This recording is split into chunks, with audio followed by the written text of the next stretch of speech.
Welcome to the Round Table. I am Jennifer Eller, and with me today is my co-host Mike Hill and our producer Nick Wilson. And our guests are Sharon Pulver and Craig Johnson, who are part of Blessings in a Backpack. But before we get to Blessings, we want to kind of get to know both of you. So, Sharon, can you tell me, I know you a little bit because your best friend's my hairdresser, so I've run into Sharon there before. I thought you were going to say the normal, like you go to the hairdresser that tells you about everybody else's life. No. You know, because isn't that how hairdressers do? Like, aren't hairdressers the biggest gossips ever? Yes. Yeah, a little, yes. But that's why I go to who I do.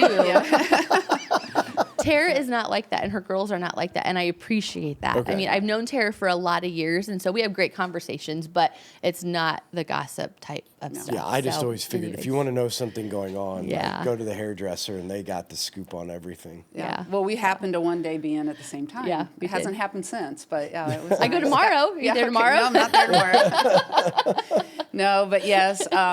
So yeah, my name is Sharon Pulver, and I'm a transplant to Huntington, Indiana area. I actually grew up in Georgia. To make a long story short, I met my husband in Montana, and he was from Roanoke. So. Well, how'd you do that? Well, I decided to take a gap year before gap years were a thing, you know, because now they are. But I graduated from college in 1992. But I wanted to go west of the Mississippi. Had never been there, and I picked Montana, and just so happened to meet my husband, who was from Roanoke and went to Montana after high school. Wow. Because he wanted to be a hunting guide. So you appreciate that. But so he did that for 3 years, and I ended up staying for 3 years, much to my dad's, he was horrified because I wasn't using my college degree, but I skied and I did all kinds of fun stuff. But anyway, he was from Roanoke. We knew we were going to get married, and there was not a lot of industry job type, couldn't get a job. So moved back here. And I've been here since 1995. So is that part of your spirit? Like, you an adventurous spirit? Like, yes, you're just yes. Living in Georgia and go to Montana. Yeah, of all places. Yeah. Well, I wanted to learn how to ski was probably my, and I wanted to see Glacier National Park and Yellowstone. So, yeah, I mean, I didn't grow up traveling, but I always have wanted to travel. And since then, we travel. We try to take a trip every year. So yes, I would say adventure is probably one of my core values. So. Okay. And that's where you ended up in Montana, is up near Glacier? We were in Bozeman. I mean, we were never in the same place because he was either hunting or ranching. And I was either a concierge at a hotel, or I was a nanny for a while. And then at the end, I ended up getting a job working at a law firm. But so can you give the, this is how we met story? Like, you decided to go out and hunt elk, and you met your hunting guide, and you got married out on the wilderness plains? Yeah. I'm just saying, is there is there some kind of a story? It was actually a dude ranch, and so I was the nanny to the owners, and Judd was a cowboy. And we had a mixer. That's what you called it back then. You had a mixer with all the temporary help, because we were all college kids or whatever. Yeah. And I don't know what, we were all passing around driver's license, and Judd and I have the same birthday. Wow. But I'm a year older than him. And we have the same middle name. And that's kind of how we connected. And then... So, I hate to interrupt, what's the passing around driver's license thing? Is it don't wear a name tag? I think it was everybody put the stuff in a basket. What does your driver's license look like? Yeah, I don't know. Back then we didn't have Facebook or Instagram. We had driver's license. So. I love those parts of the story. I'm the way I met my husband, I picked his name out, his driver's license out of the hat. Yeah. It's a new way to, the single, the... speed dating, but it's maybe that's what we need to bring back, mixers. We need to bring back mixers. That's how people could get in the dating game again. Yeah, get off those dating apps and get back to mixers. Get down to mixers. Yeah, everybody put their driver's license in a hat, Sorry. Okay. Side note, but then moved here and settled in and realized it was a great place to raise a family, and so we got married and had 2 kids, and now they're both grown, and Hank's almost out of college, so empty nester now, and so life's been good. Yeah, awesome. So what do you like to do now? I know you said you still travel. Yes. But what other hobbies do you I love to read, and I'm a dedicated Y member, so I go to the gym a lot. I'd like to do Bible studies, so I enjoy that. And just probably that's about it. I work full time, so. What types of books? That's what I was going to ask. Sorry. My I'm just favorite is curious. historical fiction. That's my favorite genre, but if I was going to pick one, it would probably be World War II historical fiction. Wow. I would read that all day long. So do you have a favorite? God, it's a tough question. I wish you'd given me that one ahead of time. But yeah, No, it's okay. Yeah, I was just curious can't if think one of one sticks off the top out. of my head, but yeah, I like to read a lot about. I don't know. It makes it more realistic, I guess, when it's still fiction, but Yeah. it's based in some facts. So interesting to me. Yeah, great. Craig, I'm on. you're on. Yeah. So tell us about you. Well, I was born and raised in Huntington, except for the 4 years I went to. There's a university down in Bloomington, it's Indiana University. And so my second home. Boo. Hey. I Hey. knew you'd get a kick out of that. That's kind of my second home. I know the town really, really well. So I spent summers there and stuff. And I came back here, got thrown into real estate because my dad had a heart attack. So I was actually taking some classes up in Fort Wayne and doing real estate on the side. And once he had his heart attack, I got thrown into it and just kind of stuck with it. So So what did you want to do? I mean, what did you go to college for? I was going to be an actuary. A what? Actuary. And that is? Somebody that does probability statistics. So if you have like insurance, they look at you and say, what's the risk of you being, losing a limb or whatever, whatever, it could Like, be- what's your life expectancy yeah, too? so And like, is are that you like going a to? real thing? Okay. It is a real thing. Like yeah. somebody sits around and says, we're going to decide to insure this guy, and we know that there's this probability he's going to get his Yes. arm chopped off. Yeah, they do probabilities for everything, and it's all computer based as well now. So I kind of switched and thought, okay, computers are going to take over that, which they have somewhat, but there's still a job, actuary. And then I wanted to be in accounting and got into economics and wanted to get into banking. So there's a lot of different things, and when you're that age, you don't know what you're going to do, because right now I still don't know what I'm going to do in my life, which I tell my kids. So because when they ask, it's like, oh, I still don't know what I'm going to do. So I got into real estate. I've been in real estate since May of '91, and my dad had started his own company and just kind of stayed with it. So I got into selling homes and buying rentals, and I do that almost half of the time now is buying and selling properties, buying, keeping, renting, remodeling, things like that. So I'm constantly getting calls for places that, hey, you have anything to rent type thing. So right now it's pretty tough for people. So got married, and Okay, so you I got to tell did your not- story, how you I met did Chris. not- she, You didn't do a I mixture? did not do a mixer. I did not pick her name out of a hat. She was a couple years older than me in school, didn't know who I was. I always thought she was something. And, Something. But I never really... Like something hot? Yeah, and I thought, okay. And I saw her at a wedding reception. And I thought, okay, yeah. And I got the nerve to go to her job and ask her out. And I gave her a business card and they called me sometime because I didn't know who she was with. I didn't want to disrupt her. Yeah. And she called me, and we went to an IU football game. That was your that first Saturday. date? That was our first date. You drove all the way to Bloomington? Yes. Wow. I figured we'd either know each other really well or know each other really well, And after that, we've pretty much been together since. It just kind of, we clicked, and yeah, so my oldest, he's my stepson. I call him my son. He lives in Bloomington. I've known him since he was 6 months old, pretty much. And he lives in Bloomington. He's a pharmacist. And my middle son, Anthony, he lives out in Seattle. And then my baby daughter, she's 24, and she lives in Bolivia, South America right now, teaching 4th grade international school. So, and she's engaged. Yes. Yeah. I was going to say, since our Yeah. podcast, I I saw on know. Facebook, she got engaged. She So if you ever did. if you ever have somebody in Bolivia, you can't mail anything there. You can't mail a postcard, anything. You can't mail anything? Nothing. Nothing gets through. Nothing. They can't mail anything in or out. So Are they a communist country? kind of, yeah. Okay. I didn't Wow. know that. Yeah. So I know that when she travels down there, it takes her a minimum of 30 hours travel time because of all the different flights and layovers and stuff. And she had get stopped at, I think it was in Bogota, Colombia, and she had Cheez-Its, and she took that out of the box. She had what? Cheez-Its. Oh. Loves Cheez-Its, okay, the toasted kind. And yeah, if you get the wrong kind, it's the wrong kind. You gotta get the toasted. Girl So knows what she wants. She That's took okay. it out of the box because it couldn't fit in her backpack, and when they got there, they confiscated it because it wasn't in the box, didn't have the nutrition. Oh, she was upset.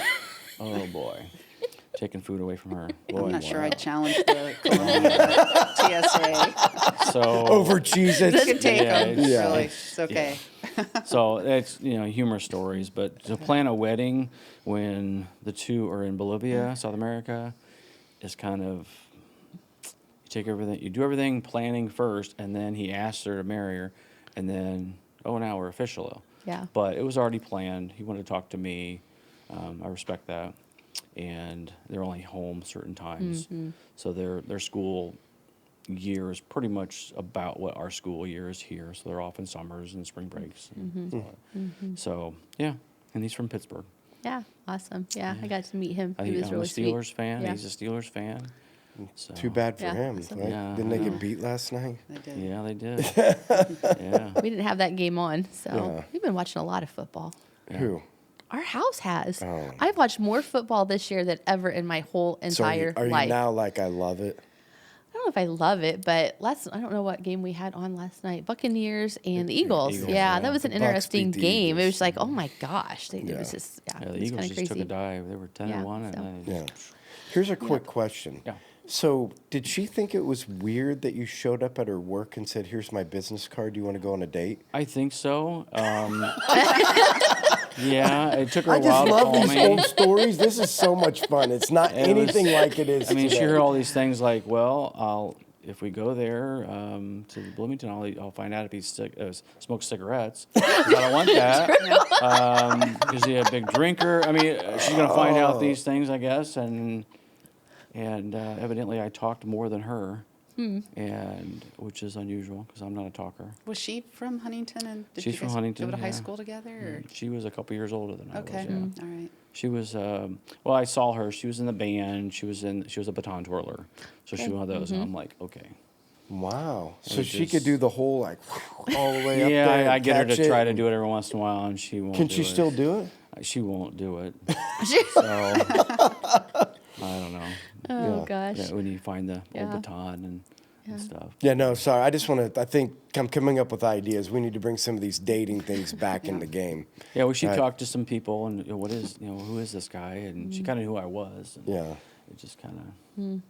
Yeah. The other thing is, I don't want to be morbid, but did your dad die of a heart attack? No, he's Okay, still but just living. kind of took him out of Yes, the yes. realm. Okay. Um, So kind of made you step into the leadership role. yes. Okay, mhm. got It it. was just kind of a, gosh, he was 50 years old, and just had a heart attack, and it was right when we got back from. He won Indiana State Realtor of the Year, and the convention was in Hawaii, so I went to Hawaii there with him, and we had memories. We out in the water, hitting the waves, just way out in these sandbars and stuff like that, and we're kind of the only ones out there, and we found out the next day there were shark attacks around. Well, Wow. Wow. we didn't know that. I mean, we just got there, but yeah, when he got back, it's just something he just didn't feel well, and so he had a heart attack and bypass surgery, and Wow, good. Yeah. yeah. Yeah. So what do you like to do? What's your hobbies? Are you a Well, I reader? used to officiate high school sports. I did retire finally last year. I just said I'm done. So you like I did basketball, baseball, softball, and Wow. volleyball. My passion was baseball. Got into softball because everybody said it was a shorter game, which it is. Easier. It's not easier. It looks easy, but it's not. Because you got a lot of girls playing, and that's all I want to. That's all I want to say. That's awful. I take offense to that. I'm just kidding. offended. I'm just kidding. No, you're not. No, you're not. It's okay. We're real on this podcast. You don't have to apologize. Girl for drama, previous. huh? Because you hear all the stuff when you're out on the bases. You hear about relationships, and it's just okay. Okay, so do you have like a signature strike call as a home plate umpire? Like, do you have the Oh yeah. or something like that? Oh, yeah. Can you do it? Is it loud now? You know, because every home plate ump has Oh, something, yeah. right? Oh, like yeah. that's kind of They their. always make fun of it after you hear it a Oh. couple times. They're like, oh yeah. So it's huh! Yeah. See, everybody has something. I have. Yeah. Yeah. Did you throw anybody out?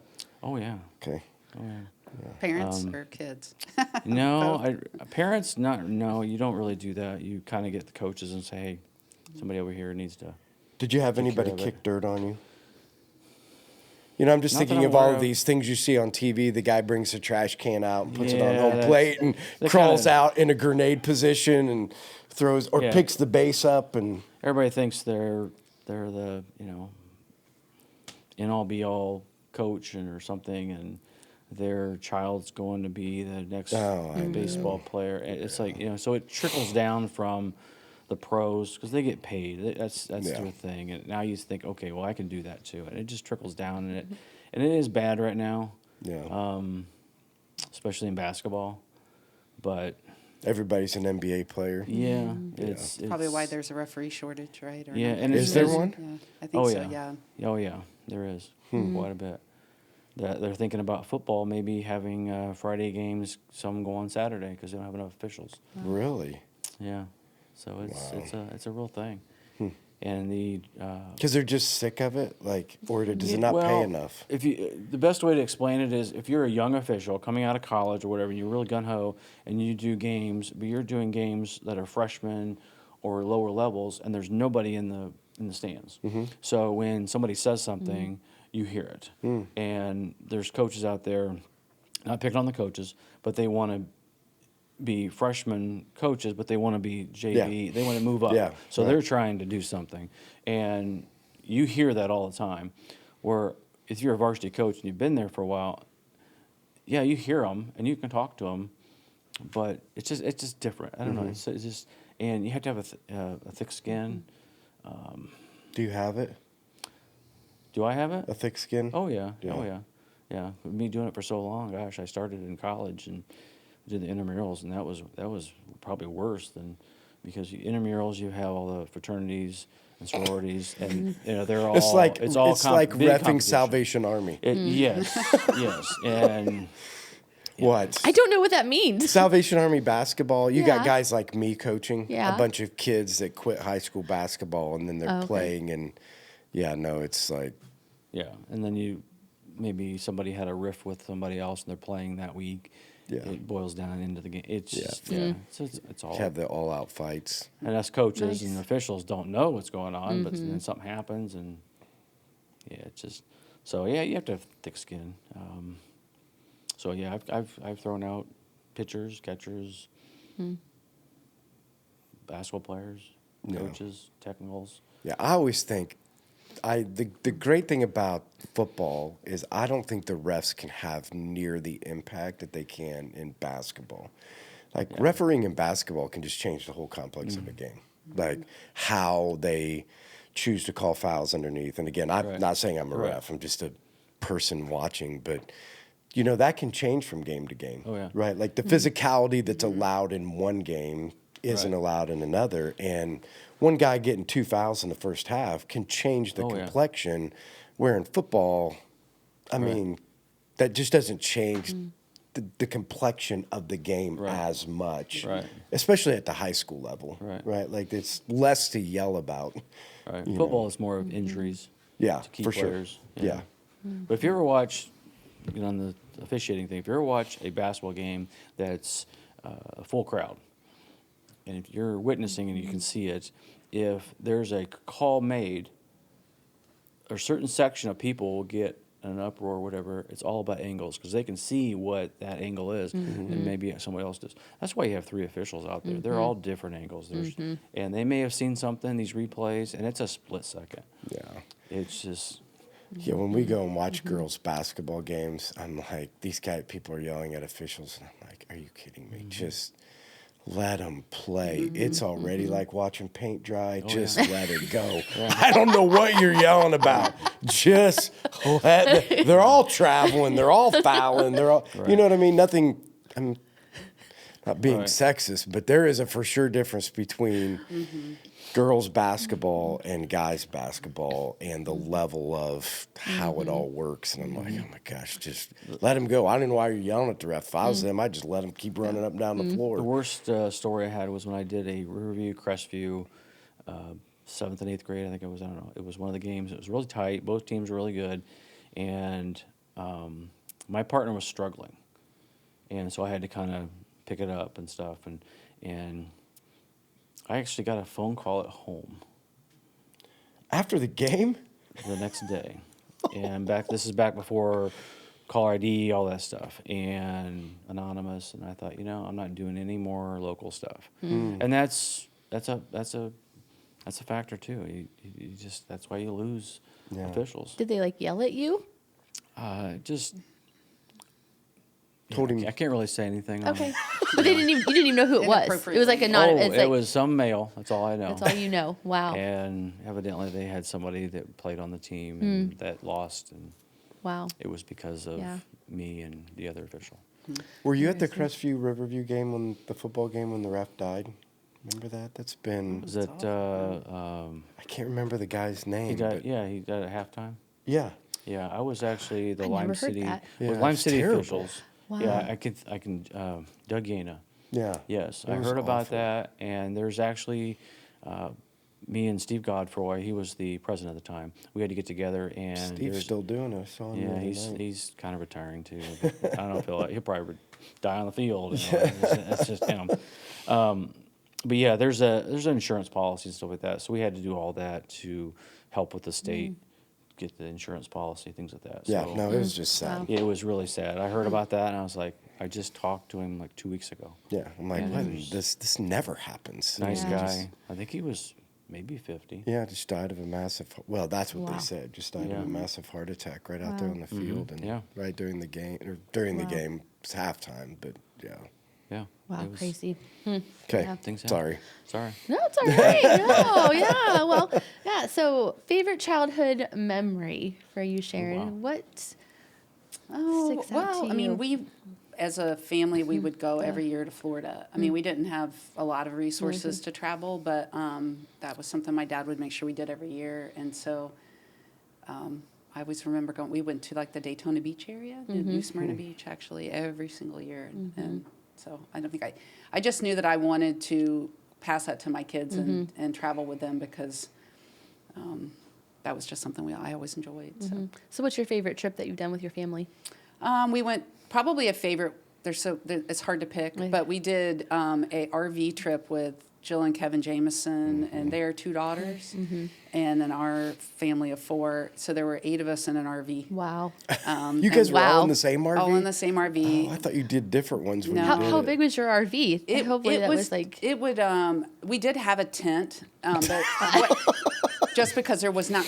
I mean, you had to sleep on an air mattress on the floor if you Wow. didn't have a tent, and Wow. but we had some problems. So the tent was leaking, and then so we ended up just all cramming into the RV. But it was Yosemite, Lake Tahoe, Napa Valley, all in California, and that was. Wow. Was Robin Just so Williams unique. driving the RV? No, but I won't say who was driving, but we crossed the Golden Gate Bridge. If you've ever crossed it, you get to the other end, and there's a toll to get into the city of San Francisco. And there's various widths of the lanes. And we were in a lane that wasn't wide enough, so we pull up, and the dads are up front, and the one dad looks out the left and goes, I'm -2 inches, and the other dad looks out the right and goes, I'm -6. And so we had to back up on the, back up on the gosh. Golden Gate Bridge and get into a different toll Wow. booth lane to pay our toll. But it was just a blast, and we're all pretty low maintenance people, so the quarters didn't bother us. We just had a great experience. Yeah, So that was a lot of fun. Awesome. That sounds Yeah. like my RV story when we went out west in Tony's RV the one time. We're Yeah. in Flagstaff, Arizona, and we're going down the wrong way, and so we have to turn to get on another road. Well, it's all hills, so you turn. There's this great big hitch hanging off the back, so I turn to go up. The hitch digs in to the pavement. We're stuck right out there in the middle of the road. Yeah, I mean, the RV's hitch dug in because you can't back up because you back up, it's digging in more. And then the more you go gosh. forward, it just keeps digging in. I'm like, Yep, somebody better call somebody. We ain't going nowhere. Like, Yeah. those kind of stories. Wow. Well, That we've was awful. always wanted to retire with an RV, just maybe for like 3 or 4 years and go see all the national parks. Yeah. And so this was sort of a litmus test for, do we really want to do this? And Judd and I walked away loving it, so we know we want to do it. In a few years, hopefully we'll be able to. Yeah. That's Retire awesome. and be in Awesome. a full-time RVers. I'd like to get it in a few years and then have a few years to work and, and maybe just take it on smaller trips and then in our young 60s, while we're young enough to hike and Right. take it around the country. So Yeah, Sounds that's great. awesome. Yeah, for sure. Yeah. Yeah. So what do you do, Sharon? What- I work for LKQ Corporation, which is Okay. Transwill's the local branch. I work for the corporate headquarters now, which is based out in Nashville. I just changed jobs last summer, but I've worked there since I moved back in 1995. So I've had one job my whole career, but now I'm spreading my wings a little bit and doing some IT work. So, but I'm enjoying it. Yeah, awesome. So your favorite childhood memory, Craig? Well, I was thinking, I don't really have a certain Okay. one. I didn't really have a childhood. What do you mean? I just Swimming in became a- Hawaii with sharks, right? That's what you. Yeah, I mean, I had so many memories. I mean, nothing's. So I guess my childhood memory is remembering all the things I did as a child. It's just so many different. And thinking about that, I'm thinking about things right now that I have not thought about in years. So, trips to Boston, trips to Grand Canyon, trips to all these places around. So you guys were travelers. Somewhat, as best we could. So that's when me and Chris, my wife, was raising our kids. We wanted to do stuff as well and do traveling and things, and happily have them remember things as we did. I think I traveled more than her as a kid. But and it's now that they're growing up, we went to Glacier, and that's one of my favorite trips. Anthony lives out in Seattle. He kind of remembered it, so he, instead of kind of remember it, he took off and went over there and saw all the places, and his memories are coming back. And that kind of made me feel good that they're enjoying the things. And Emily's not afraid to go to Bolivia or Costa Rica or Honduras. And when they went with David Dean down to Dominican, I mean, it just, the world is there. Right. It's not just down the road. I mean, Fort Wayne is not a big trip like it used to be. It's, Yeah. So, and I don't know, it's next thing I know, Zach, our oldest, he called us one day, by the way, I'm going to Europe.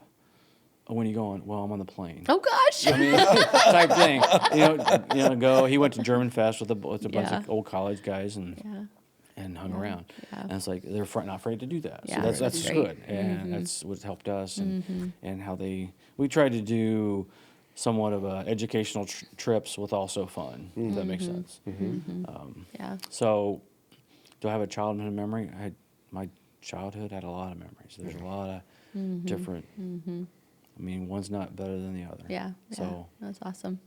I Yeah. didn't have a bad childhood, so which I hear goes into blessings, if you want to talk about blessings. But No, I thought we could start talking about blessings. my wife's and- the nurse at the high school, and sometimes she comes home and she's just drained, and she can't tell me who the people are or whatever. I just can only imagine what she deals with. Yeah. And I think if I named 20 different things, I'd probably just touch it, what she deals with. Yeah. And so it's just, I don't know, it's sad sometimes. Yeah. Yeah. That- So let's just start talking about, blessings in a backpack. So we wanted to have both of you on because one of the things that Life Church does for any of our new guests that come and fill out a card, we give $5 to a local organization, and Blessings in the Backpack is one of them. And I can't say that I know we actually packed in the room that we're in right now because Yes. you were at Life Church. I don't know, is this the first location that you ever packed No, it's in? our second. Your second? Okay. But so we just want to learn a little bit more about what Blessings does. So I guess start from the beginning, Craig, like how Blessings started and came to Huntington. How much time we got? You got maybe 20 minutes. So, Blessings is a national organization based out of Louisville, Kentucky. And how we got started in Huntington, my daughter, she had attended Canterbury School in Fort Wayne. When she was there, it was her last year there, and she came to Huntington after that. But she was actually Canterbury School, the middle school, and the high school would pack for the organization up there. They did 4 schools at the time. Well, Hilary Duff, the actress, came in. She's a big supporter of Blessings. She came in and she spoke with everybody and talked about it. And when Emily got home, she was talking to my wife, and there's, hey, how's the Blessings and how it went? And she was talking all about it. And Emily's not a talker as well. And she's like, well, do we have something like this in Huntington County? My wife says, no. So Emily said, well, why not? I don't know. And that was it. A week later, she comes up and says, well, did you find out why? Find out why what? And it's just, and she said, why we don't have Blessings in Huntington County? And it just shocked her, my wife, that why is this sticking in her? And so she's like, I don't know. So she got with Lee Dowdy, which is the youth minister, I think, Children's here, pastor. children's pastor here, and say, hey, we're Emily's talking about this, and they thought, oh, okay. So they made a meeting with Tracy Schaefer, the superintendent at the time, and went and talked to him and told him that when to get Blessings backpack started, and he just sat back in his chair and he says, I've been waiting for somebody to do this, and he just laid out this is what we're going to do. They started in Andrews, started with 15 kids, and this started January of 2011, and so the different churches around had the youth groups would go get food, pack it, deliver it to the schools. And this went on for about the first semester. And things weren't kind of organized. Money was coming in. Lee was in charge of the money, and it was just coming in from just anywhere. And then the next semester, the youth kind of said, it's a little bit too tough for us to do all that, because we were getting from 15 kids, it went to 30, and then went to 45, and it just kind of grew. So we started at St. Peter's first on Etna, in their basement. We packed down there, and then we kind of distributed. And it was kind of a struggle in a way. And then it kind of died a little bit somewhat. Emily then came to Crestview. She got with, she found a friend, Holland Anderson, and I was talking to her about it, and they both just kind of said, hey, we need to keep this moving. So the two of them kind of revived it a little bit, and the youth got involved, started with the kids and feeding it, and we started getting little drivers to deliver the stuff, and we started getting too big. Then we moved here in a smaller room, and then we pack everything out here. We went from like 150 people to 200. It just kind of grew just really fast. Yeah, because you were in every elementary school. Every elementary School. except for Huntington Catholic, which we've done a couple times, and then Roanoke. Roanoke is, there's a small church organization that does theirs. And we've always told them that if they decide not to do it, then we will just go right in. So do you still do like all the kids on free and reduced, or is it free lunches? Free and reduced is the qualifications. They have to do a permission slip to be involved. So not all of them. I think there's 1,200 or so. Yeah, there's like 1,100, and well, it's like now it's down to like 1,049 because we continue to lose. The attendance is going down in Huntington County elementary schools, but So 1,049 kids each week. well, that's how many qualify, and we are Okay. now feeding over 510. Right. Wow. So we hit the 500 mark this year for the first time. Right, because some they don't really want it, pride, or it could be they live with grandparents. It should be a wide variety of reasons. So Meaning they have to sign something to be able to be involved in Blessings? yes. Okay. It's we give permission slips out to the counselors, which gives it to the teachers, I guess, and then they kind of know who and what. And once they're on the program, the next year they're continued on the program until they opt out. So Yeah, so prior to Emily like coming home and say she wanted to do this, did you ever have a desire to do anything in missions? well, how I got involved was, this is going on. Chris is doing all this stuff, and we were in Andrews. And after the first semester, we thought, okay, we just started. Let's talk to the counselor and say, hey, can we have a meeting and just talk to them about we're in your school. What are we doing right? What are we doing wrong? What can be improved with, or whatever? How's it working? And I thought, okay, I'll go. and I think it was Chris and a couple other people. It was a Dana Myers involved too, and her kids went to Andrews. So I just, okay.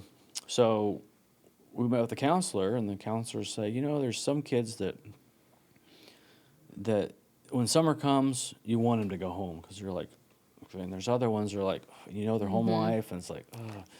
And there's this one girl that came in every morning, had a horrible home life, and she knew it. So every morning she'd brush her hair. She knew she was on blessings, and she thought, oh, we're coming in. I'll ask her about blessings. And she's like, oh, you get your blessings. Oh, yeah. And she goes, well, what do you like about it? You get Pop-Tarts, and like we gave fruit cups and ramen noodles and all that stuff. And she was just combing her hair, and she goes, yeah, I really like it. And it's so exciting when I get home on Friday, and I have that bag, and I hold it, and my mom gets home from work, and I give her that bag, and she's got food, and I'm just so proud, And he said, what makes you so proud of that? And says, well, because then my mom has something to eat, so she's not hungry, and she doesn't beat us as much. Oh, my. And I'm like, I'm thinking they like Pop-Tarts. Wow. And I'm like, I heard that, and I still get chills. I'm getting chills right now. And I'm like, I'm all in. Yeah. This is not just a kid. It's a family. And now we're hearing all these stories. We don't know who the kids are. Right. But we hear all these stories that they bring the food home, and an older sibling will cook the ramen noodles, throw in some chicken or whatever, and they'll make food until their parents get home. Maybe they work late or something. I don't know. But the impact Blessings done is in Huntington County, because you don't think that, when I was growing up, my childhood, hunky-dory. Yeah.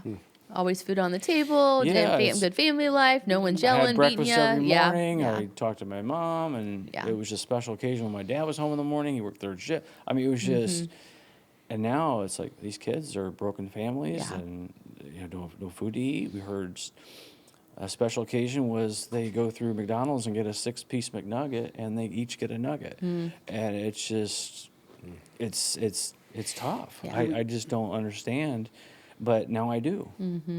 That it's Yeah. there.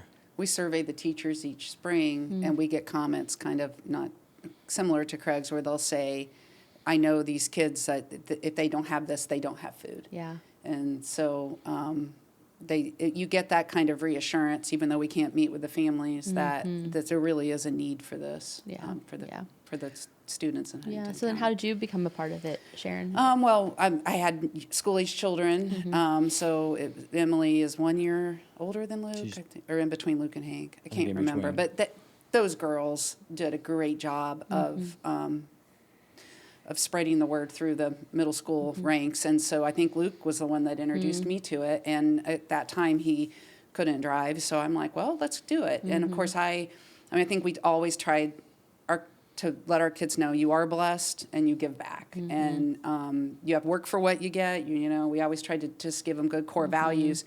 And so we had taken them to, serve food at the mission in Fort Wayne. And we had done some different things with them. But this was the first time that Luke had said, Mom, let's go do this. And I really have to give credit to Emily and Holland, because they were out there spreading the word. So anyway, we came here into this room. It's funny. And I just did that with them for many years. So then as they got older and they started to drive themselves and I had more time, I stepped into more of a leadership role on our committee to help with grant writing. That's my role. So, and, I just feel like it's a great way to give back. It's not a huge time commitment. If anybody listening is interested in joining our committee, it's not hours and hours and hours. It's volunteer work. We have no paid staff. It's really unique about our nonprofit is we have no operating expenses and no paid staff. So everyone that volunteers for us, time and talents, is 100% volunteer. So. Yeah, so you said like grant writing, because I know sometimes, at the early days, we were like the Pop Cart church, we collect Pop-Tarts for you guys. And do you still do things like that? I know you do like big orders through like Kroger's and stuff like that with like, because you can get cheaper costs and stuff. So, how do you get your donations and what does that look like? Well, we do food drives still, definitely. Missy Aaronman is our volunteer that organizes all of those. So if anyone is interested in doing a food drive, we'll just definitely, sure, our contact information will be up at some point. We can get that going, but we do grants. Ecolab from town, they have a national foundation. We get a grant from them, and Parkview Hospital contributes to us in 2 different ways, through Huntington County Healing Partners and then through the Parkview Foundation. And then we're a United Way funded partner. And so that's probably the core of our funding. We still have a lot of local support from businesses, though. We have, Nove and Juergen's Hardware gives us money every year. So we have a lot of local organizations that will write a check. So, and just then individuals, I mean, Craig might know more. We just get checks from people who hear about us. So it costs about $4.50 to feed a child for a week. So we always say, if you can give us $5, we can feed a child. It doesn't have to be a large amount of money. Yeah, I know you have a rotating menu, and I'm lucky enough to be a driver to deliver to Flint Springs, and yeah. Right. So good. Yeah, well, thank you. Yeah, I love it. I love it. You don't get to see the people, but it's still a great thing to be a part of. We have a committee, but we have other people that are involved. It takes a village to do what we do. Especially when COVID happened. It was just, what do we do? And we all got together and had a powwow 6 feet apart. And we actually packed in your big area. I think your congregation's there now. Yeah. We had, tables, and we had, 40, 50 people there. We packed 4 weeks or 6 weeks of food. The fire department delivered it to the high school. They put it in the cafeteria, had big long lanes of when that stuff.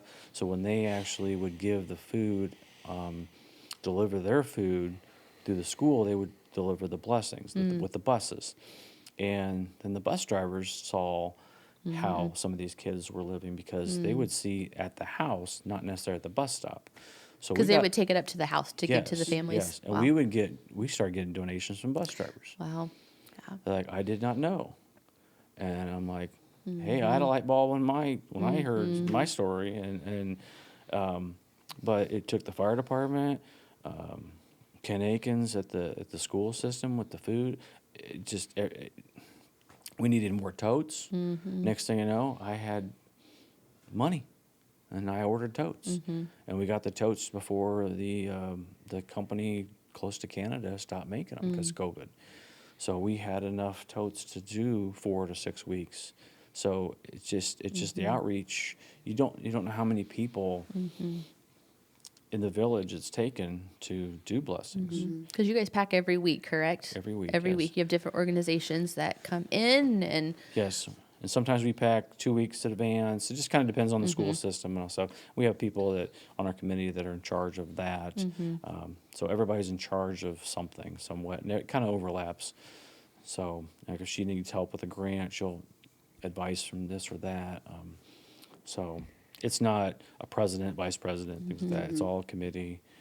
Everybody's in charge of this or that. So we get food now from Kroger. We got too big for them. So we had to go to Aldi. Aldi has really been a great. And then when COVID, we could not order big bulk food, so we had to get with Community Harvest Food Bank, and we do a lot with them as well. I just got off the phone with them. We're picking up a big order next Wednesday. Wow. So, and we have Juergen's helps us out with the Penske truck. So we go up there with the Penske truck and load it all up and bring it down. And I think that they're trying to get, it's not Love Inc. now, but it's Love something. United with Love. United with Love. They're trying to be a hub where Community Harvest will be in this area. So it will help us location-wise, where we can just order food, get it right there, instead of going all the way up to Fort Wayne and back. So, because they used to deliver it, but with all the costs, I understand. Yeah. But we get food drives from different organizations, and next thing you know, we've got a whole bunch of ramen noodles. Yeah. Yeah, the other day when I was picking up, there was a lot of these boxes like Apple Jacks or something like that. I feel like that was we do in cereal, there. And it's very tough to get cereal. Yeah. It's very tough. So it's getting better, but we go through Cisco. And that national organization uses Cisco. They don't. Their I don't know, cookie cutter of this is what we give a lot more. I don't know if you want to go into what we give. Well, the Cisco packs tend to be like a beef jerky stick and maybe, maybe a mac and cheese with the peel back, one serving. But we do full box size of things. We do full cans of soup. So the 4 menus, 2 of them are protein based. So we do a can of chicken with like a noodle dinner, and then supplement with a fruit or vegetable and cereals and some snacks. And mac and cheese goes out every week because we think it can hopefully either feed the family or feed for a couple of meals. Yeah. And then 1 week we do peanut butter and jelly. So again, that's a protein source. And then the other 2 weeks we just do like a canned soup or a ravioli, like a SpaghettiOs or something like that, along with mac and cheese, ramen noodles, fruit or vegetable, and breakfast and snacks. So as food has gone up, obviously our cost has gone up and our number of kids have gone up. So we do have a need for continued donations and or more food drives. So anything anyone wants to do to reach out to either Craig or myself, we obviously would be more than willing to discuss with them how they can help us continue to serve kids. So Yeah, and I guess that's my big question is like, so right now you use the number 500 kids, like we're taking care of 500 kids. There's 1,100 whatever available to be able to get in that. Are there barriers right now that need to be overcome so you can do more, or are you guys kind of at the limit of what Blessings can do? Because I'm just to help our listeners and our viewers understand, if you could remove this barrier, if we could bring in an extra X, if we could figure out something else, it gets us to another level to be able to do more. Are there, I don't know if I understood it right, but is there any of that that's the case? Well, a few years ago, Craig raised the question to our committee because we used to, budget-wise, based on funds, we used to say we can do 350, we can do 400. And we would tell the counselors to say, well, find your most needed 100 children. And they would push to get those 100 kids signed up. Well, a few years ago, Craig said, let's have them send home one to every qualified family. And so that's been our policy ever since. If a family's qualified, they're getting a permission slip. Right. A few things we did to try to increase participation was when the school would allow us, we would show up at back-to-school nights. Now, that got all shut down during COVID. Most schools wouldn't allow it because, again, there's a little bit of that confidentiality of who qualifies for free or reduced lunch. So some of them were like, well, have the table, have the forms. People can come up and ask, and and you can say you can take a form or you can ask the counselor if someone doesn't want to take the form in front of the whole school back-to-school night. So we did that to try to help, and then we went to the Department of Family Children's Services. We work with Carrie Baker. We give her permission slips. So as they're visiting families that they know will qualify, they ask, hey, are you signed up? Here's your form. So those are the kind of the 2 things we've done. That's at the limit of what we can do because we can't really approach families.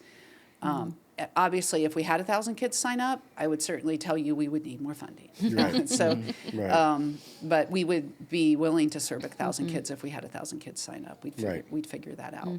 Right. So if you were going to ask people to say, you know what, the best help for Blessings in a Backpack today, if you're listening or watching, this was how we would like you to respond, what would it be? Well, I know my answer is I feel like I would like to see more people join our leadership committee or even just to be a volunteer. Like we did an open house 2 falls ago. It wasn't this past fall, but it was fall before. And we got 10 volunteers that they didn't really want to be on the committee, but they're in a group me chat and we say, come Wednesday night, and they're there. They'll be there every Wednesday night. If we're short people, we need to throw together an emergency packing because of snow. So I know that the long term, we want to continue to get new ideas, maybe new ways of thinking, new leadership. Chris has ordered food for 15 years, wow. Yeah. So it'd be nice. Maybe somebody new wants to come in and learn how to order food. Like we can start to cross train and bring more life into our committee. I think from that, then we can find new ways of funding from new ideas, new people. We can find ways to solve funding problems or food problems. So that's my answer. Yeah. And you can always ask for money, things like that. But mine is, it was pre-COVID. Me and a past committee member, Holly Tester, got involved to try to get the youth. We wouldn't have I look at it as this is youth feeding the youth. And my ultimate goal is to have somebody on our committee and say, I'm on this committee because I was one of those kids that got the food. I'm just waiting for that day to happen. That's that right there. I'll be complete. So if you're out there, come see. But it's pre-COVID. We had a youth team. They were leaders. They led every packing. Us adults just kind of sat back, make sure nobody's getting hurt. But when somebody said, "Hey, what do I do about this?" Well, go talk to Joey or Amy or whatever, and they were in charge. But them to get involved, and we need to get the youth back. And they were a part of our committee, because when we got to a point that all of a sudden middle school counselor came and said, "Hey, these kids were on blessings, and now they're in middle school. They're asking for the food. What we do?" And we started talking about it and everything like that. And the youth leaders are on there, and it was my daughter at the time. She says, "What's our mission?" And if you know Emily, she'll feed every kid in Huntington County. And I got out the mission, read the mission. Have we fulfilled our mission? I said, "Well, no, not yet, because we still have some people." And she goes, "Well, somebody's going to take care of them. We need to fulfill our mission," which kind of surprised me. But Love got involved, and now there's Teen Pack, I think it's called, or something like that, and the high school. So they Meaning that it takes care of middle school and high school. Yes, so Got they it. would use wow. their clinics. They would deliver food to the clinics, and then the kids on Friday would pick up their bags on the way out. Now I think they have a grant. They deliver it to their houses or something like that. I don't know how that works. But Yeah, that was like a little bit of a barrier of going to the clinic at the high school and picking up your food, and your peers would notice. Right. So that's a United Way actual grant that they have DoorDash drivers deliver it to the that's what it homes. is. So that's all through the Wow. United Way. Okay, DoorDash, okay. Wow, I didn't know that. That's I learned exciting. something. I learned Yeah, it that's too. great. Yeah. So volunteers. I would like to Right. get the youth more involved. Okay. Because the youth can be in there, they can be passionate to it, they can feel like they're giving back. Because we do have an influx towards now and a little later. A lot of seniors want to get their service hours in. Yes, that's great, but I'd love to have them get involved as freshmen, sophomores, and it's not a huge time commitment. But if they want to get others involved, and they tell us adults what we're doing wrong, great. That's what we want to know. So we want the youth to be the leaders and build leaders in our community. Right. So that's what I would. If there's any parents out there that have kids that need something to do and feel that there'd be passion, let's start the youth leadership again. Because when COVID happened, it died because of COVID. So we need to get it back in And is that something that was led through, when we say youth, like youth groups from churches, or just youth in general? Just youth. It was about 10 or 12. They'd get together once a week, once a month or every other month. And me and Holly would just kind of say, "Hey, what do you want to do?" They said, "Hey, we want to get T-shirts. They want to give out T-shirts." We got money to give T-shirts out. They wanted to do drives at the high school. Some wanted to do it at the middle school, get other people involved. So they had their own ideas.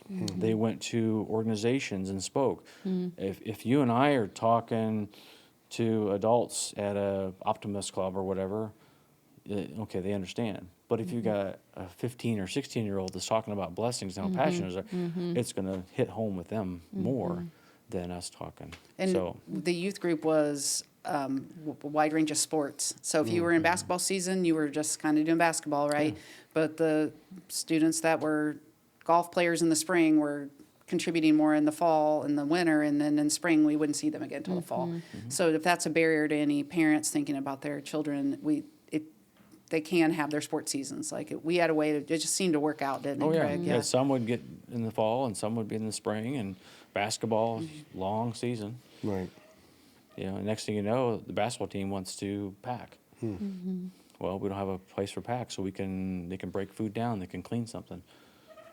So yeah, anything. So Yeah. So as we're ending it up, so we'll put obviously some sort of contact information of how people. But if somebody's out there listening, watching, so if you're a youth and you're watching, or somebody who's involved with youth, it's like, get with you guys, be able to volunteer. If it's people that can be a part of a leadership team or be on a committee, if if churches want to do food drives, like I'm still trying to decide how that part works. Like how do you decide if you're going to do one or not do one? Maybe they just ask you guys to Yep, say, if they're interested, we'll do one. Okay. Yes, and we have a contact person that Sure. will organize it with them. What item, they'll tell them what item or items to collect and a date and all that. Right. So if churches want to be involved and be a part of that, and then obviously through one of you guys, that from the donation standpoint, there's a way to be able to donate to Blessings. I'm assuming that they can easily find and be a part of. And Yes, yeah, we're working on a website for Okay. donations that through the corporate Blessings in a Backpack.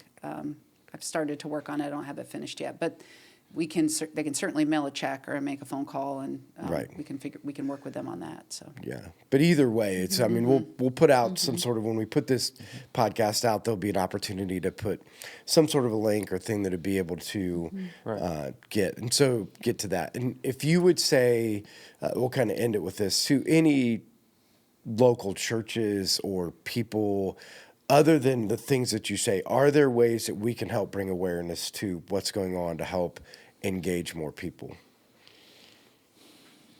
Well, I mean, I mentioned this when I met with the other pastor before. Taylor. Yeah, Taylor.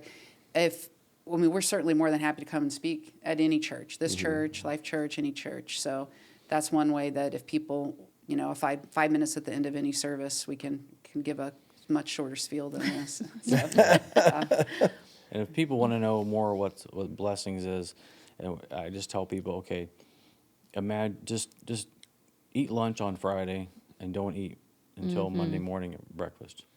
You understand what Blessings Yeah. is. I mean, that's what Yeah. it is.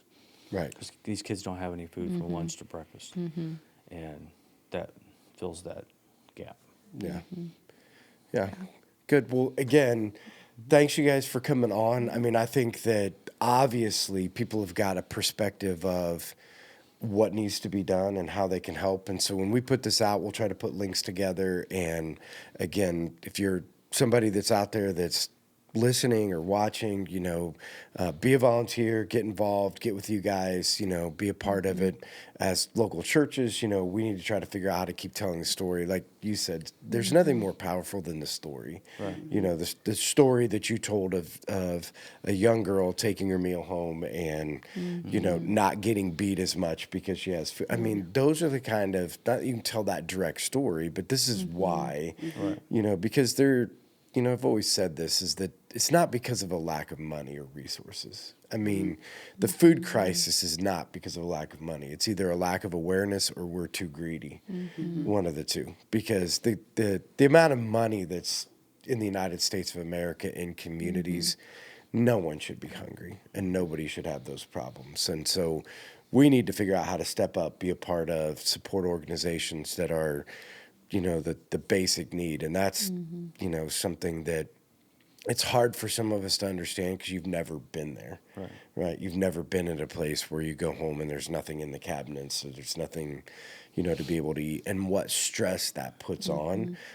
But again, we need to be aware that's a real thing, and it's not just I'm hungry. It causes way more problems than just being hungry. And so it's kids aren't as sick as much. I mean, there are some studies. Can you correlate it with Blessings food? I mean, it's nothing 100%, but the attendance is better. People are there. They're not, Friday comes, they're not worried over the weekend. They're not concentrating on their teacher because they're worried about food.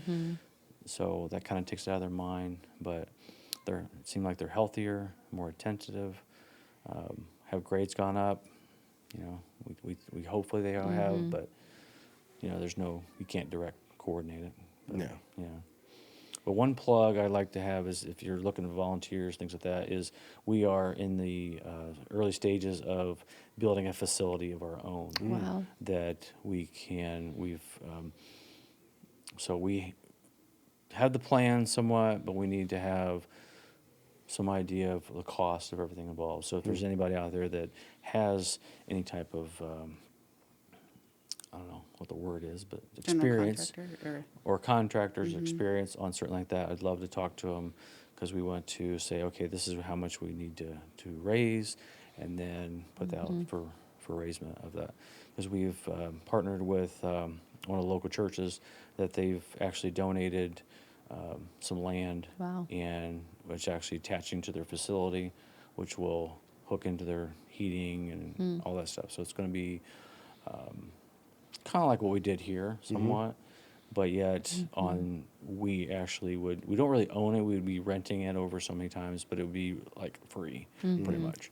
So they've reached out to us and we've got it all working. We just now need to get how much it's going to cost, raise the funds, and start building. And then we can be self-sustaining, and we want to have it where it's easy in, easy out for trucks and deliveries. And Yeah, because right now it's not that easy. yeah, so Which, I really like, you guys leaving here was hard, but I think you have a much better place to pack now Yes. at St. Anne's. More space, More space, but yeah, trying to get you have to pull forward and back down. And Yeah. I can't imagine yeah. trying to get a truck to do that. But it's- where you're at now is truly much Yeah, more and room this and place much would better have for a, storage. a level area. It would have a docking area. It would have our restrooms there. We'll have our own heating, cooling, temperature. Keep it. We'll have a area where we could meet as well and be a lot more comfortable. Wow. So it'll be That's awesome. it's more parking. I mean everything. It'll just all be what we need. So it's just now we've got to the steps. Keep taking all the steps, where you were and where you keep progressing, Right. and God will. So we had a open local those. person, John Bostel. He did construction. He designed everything we needed. So we need to just go from there and say, this is what we're going to do, and this is how much it's going to cost. And then we'll go and say, we need this much money. And we've already had some people say, I'll donate my time doing electrical or do this or that. And that would be wonderful when that all happens. Yeah. But we need to say, okay, this is how much it's going to cost if we had to pay for everything. Right. Right. Yeah. So Yeah. That's 'cause exciting. the Exciting money things we- are on the the horizon. the money we get for food goes Yeah. 100% for food. food. Right. This would be so different. Right, Yeah. to be able to raise money for that. Yeah. Right. So something you can be looking for, Yeah. that coming out. Yep. And, Yeah. So again, thanks guys. We love that you came on, share your story. Love to hear Thanks what for God's having us. doing. And again, so you guys that are listening or watching, make sure that when we put this out, you like, comment, or share, because that's gives it the ability to be on way more feeds than just what Life Churches is. And then the more that you comment or share, the more that we can get out to other people. And if you see, obviously you guys are out there, if you see these guys in public, come up, say hi, try to figure out how to get involved. And again, we'll put out a link of contact information. So if you're listening or watching, give you an opportunity to be able to do that. So thanks, guys, for your stories. Thanks for everything you're doing. And thanks, everybody, for watching or listening. We'll see you guys next week. Bye. Bye.